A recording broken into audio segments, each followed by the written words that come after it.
ನಮಸ್ಕಾರ ಸ್ನೇಹಿತರೆ, ದಸರಾ ಹಬ್ಬಕ್ಕೆ ನಿಮ್ಮ ಖಾತೆಗಳಿಗೆ ಪಿಂಚಣಿ ಹಣ ಜಮಾ ಆಗ್ತಾ ಇದೆ. ಅದರಲ್ಲಿ ಹೆಚ್ಚಿನ ಪಿಂಚಣಿ ಕೂಡ ಆಗ್ತಾ ಇದೆ. ಹಿರಿಯ ನಾಗರಿಕರು, ಅಂಗವಿಕಲರು, ವಿಧವಾ ಮಹಿಳೆಯರು ತಪ್ಪದೆ ಈ ಒಂದು ವಿಡಿಯೋನ ಮಿಸ್ ಮಾಡದೆ ಕೊನೆವರೆಗೂ ವಾಚ್ ಮಾಡಿ. ಯಾಕಂದ್ರೆ ಈ ದಸರಾ ಹಬ್ಬಕ್ಕೆ ಅಕ್ಟೋಬರ್ ತಿಂಗಳ ಹಣ ಕೂಡ ಜಮಾ ಆಗ್ತಾ ಇದೆ. ಒಂದು ವೇಳೆ ನಿಮಗೆ ಹಿಂದಿನ ತಿಂಗಳಲ್ಲಿ ಅಂದ್ರೆ ಜುಲೈ ಆಗಿರ್ಲಿ, ಆಗಸ್ಟ್ ಆಗಿರ್ಲಿ, ಸೆಪ್ಟೆಂಬರ್ ಆಗಿರ್ಲಿ ಅಥವಾ ಮೇ ತಿಂಗಳಾಗಿರ್ಲಿ ಏನಾದ್ರೂ ನಿಮಗೆ ಪೆಂಡಿಂಗ್ ಉಳಿಯುವುದು ಕಾಣಿಸಿದ್ದೆ ಆದ್ರೆ ಅಥವಾ ಜಮಾ ಆಗೋದು ಸ್ಟಾಪ್ ಆಗಿದ್ದೆ ಆದ್ರೆ ಅದಕ್ಕೆ ಮುಖ್ಯವಾದ ಕಾರಣ ಇದೆ. ಅದು ಏನು?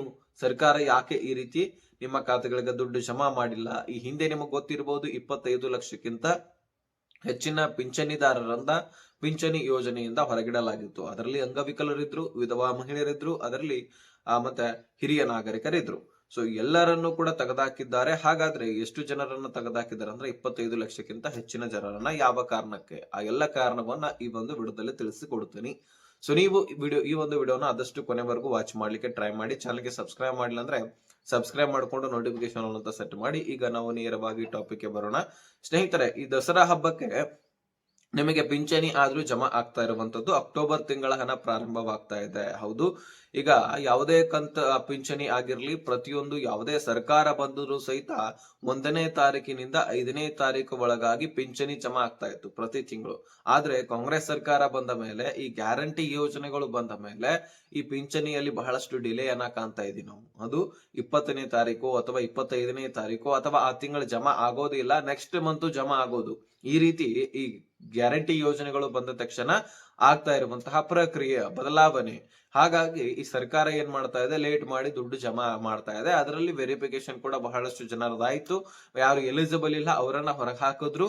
ಈ ಗ್ಯಾರಂಟಿ ಯೋಜನೆಗಳು ಬಂದ ಮೇಲೆ ಈ ಕೆಲಸ ಮಾಡೋದು ಬೇಡ, ಇದಕ್ಕಿಂತ ಮುಂಚೆನೆ ಈ ಕೆಲಸ ಮಾಡಿದ್ರು ಒಳ್ಳೇದೇ. ಯಾಕಂದ್ರೆ ಯಾರು ಎಲಿಜಿಬಲ್ ಇಲ್ಲ ಅವ್ರಿಗೆ ದುಡ್ಡು ಜಮಾ ಆಗ್ಬಾರ್ದು. ಯಾರು ಎಲಿಜಿಬಲ್ ಇರ್ತಾರೋ ಅವ್ರಿಗೆ ಮಾತ್ರ ದುಡ್ಡು ಜಮಾ ಆಗ್ಬೇಕು. ಇದು ನಮ್ದು ಕೂಡ ಅದೇ ಒಪ್ಪಿಗೆ.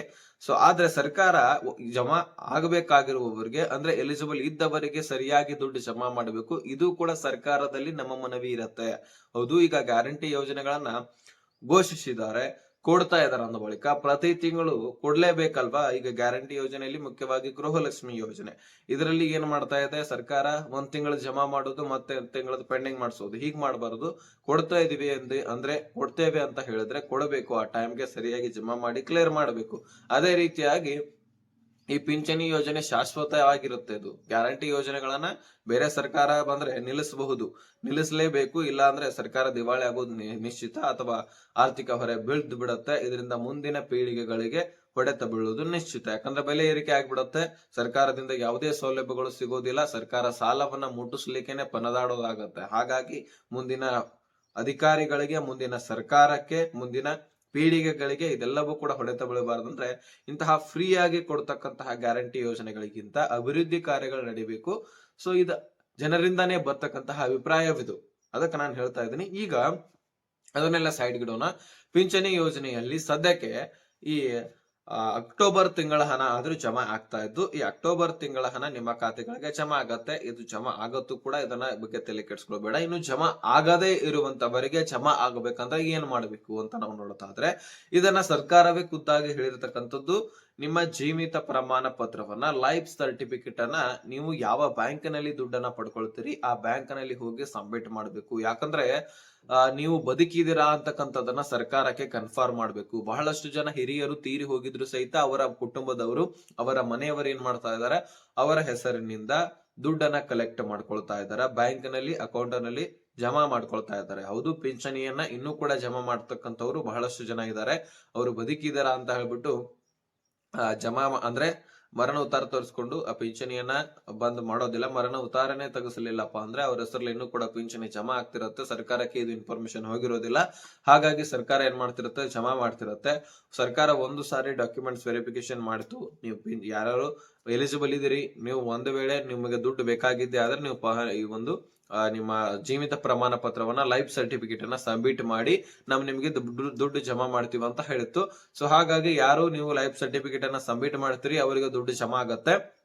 ಒಂದು ವೇಳೆ ನಿಮಗೆ ಹೋಗ್ಲಿಕ್ಕೆ ಆಗೋದಿಲ್ಲ, ನಿಮಗೆ ಅಷ್ಟೊಂದು ವಯಸ್ಸಾಗಿದೆ ಅಥವಾ ಕಾಲೇ ನಡಿಲಿಕ್ಕೆ ಆಗೋದಿಲ್ಲ ಅಥವಾ ಬೈಕ್ ಮೇಲೆ ಕೂಡ ಹೋಗ್ಲಿಕ್ಕೆ ಆಗೋದಿಲ್ಲ, ತೊಂದರೆ ಆಗತ್ತೆ ಅಂದ್ರೆ ನಿಮ್ಮ ಮನೆಯ ಕುಟುಂಬಸ್ಥರನ್ನ ಕಳುಹಿಸಿ ವಿಡಿಯೋ ಕಾಲ್ ನ ಮುಖಾಂತರ ನೀವು ಬದುಕಿದ್ದೀರಾ ಅಂತಕ್ಕಂಥದ್ದನ್ನ ಕನ್ಫರ್ಮ್ ಮಾಡಬೇಕು ಅಧಿಕಾರಿಗಳಿಗೆ. ಅವರು ಮೇಲಧಿಕಾರಿಗಳಿಗೆ ತಿಳಿಸಿ ನಿಮಗೆ ಮತ್ತೆ ಈ ದುಡ್ಡು ಜಮಾ ಆಗುವ ಹಾಗೆ ಮಾಡಿಕೊಡ್ತಾರೆ. ಹೌದು, ಇದು ಬಹಳಷ್ಟು ಕಡೆ ನಡೆದಿದೆ. ಹಾಗಾಗಿ ನಿಮಗೆ ಹೇಳ್ತಾ ಇದ್ದೀನಿ, ಲೈಫ್ ಸರ್ಟಿಫಿಕೇಟ್ ಅನ್ನ, ಜೀವಿತ ಪ್ರಮಾಣ ಪತ್ರವನ್ನ ಸಬ್ಮಿಟ್ ಮಾಡಿ. ಆಗ ಮಾತ್ರ ನಿಮಗೆ ಈ ಒಂದು ದುಡ್ಡು ಜಮಾ ಆಗ್ಲಿಕ್ಕೆ ಸಾಧ್ಯ. ಇನ್ನು ಅಕ್ಟೋಬರ್ ತಿಂಗಳದಂತೂ ಜಮಾ ಆಗ್ತಾ ಇದೆ. ಇನ್ನು ನಿಮಗೆ ಮನೆನೇ ಹೇಳಿದೆ ನಾನು, ಹಿರಿಯ ನಾಗರಿಕರಿಗೆ ರಾಜ್ಯ ಸರ್ಕಾರದಿಂದ ಹೆಚ್ಚಳ ಆಗ್ತಾ ಇದೆ ಪಿಂಚಣಿ. ಇನ್ನು ವಿಧವಾ ಮಹಿಳೆಯರಿಗೂ ಕೂಡ ಕೇಂದ್ರ ಸರ್ಕಾರದಿಂದ ಹೆಚ್ಚಳ ಆಗತ್ತೆ, ಅತಿ ಶೀಘ್ರದಲ್ಲಿ ಹೆಚ್ಚಳ ಆಗತ್ತೆ. ಇನ್ನೂ ಕೂಡ ಹೆಚ್ಚಳ ಆಗಿಲ್ಲ. ಮುಂದಿನ ದಿನಗಳಲ್ಲಿ ನಾವು ಕಾಯ್ದು ನೋಡೋಣ. ಹೆಚ್ಚಳ ಆದ್ರೆ ಮತ್ತೊಂದು ವಿಡಿಯೋದಲ್ಲಿ ಎಷ್ಟು ಪರ್ಸೆಂಟ್ ಅಷ್ಟು ಹೆಚ್ಚಳ ಆಗಿದೆ ಅನ್ನೋದ್ರ ಬಗ್ಗೆ ಮಾಹಿತಿಯನ್ನ ತಿಳಿಸಿಕೊಡ್ತೀನಿ. ಸೊ ಈ ಒಂದು ವಿಷಯ ನಿಮಗೆ ಅರ್ಥ ಆಗಿದ್ರೆ ನೆಕ್ಸ್ಟ್ ಮಾಹಿತಿಯನ್ನು ಸಿಗೋಣ. ಲಿಸನ್ ಕಬಾಯ್ ಬಿಡಿ ಫ್ರೆಂಡ್ಸ್.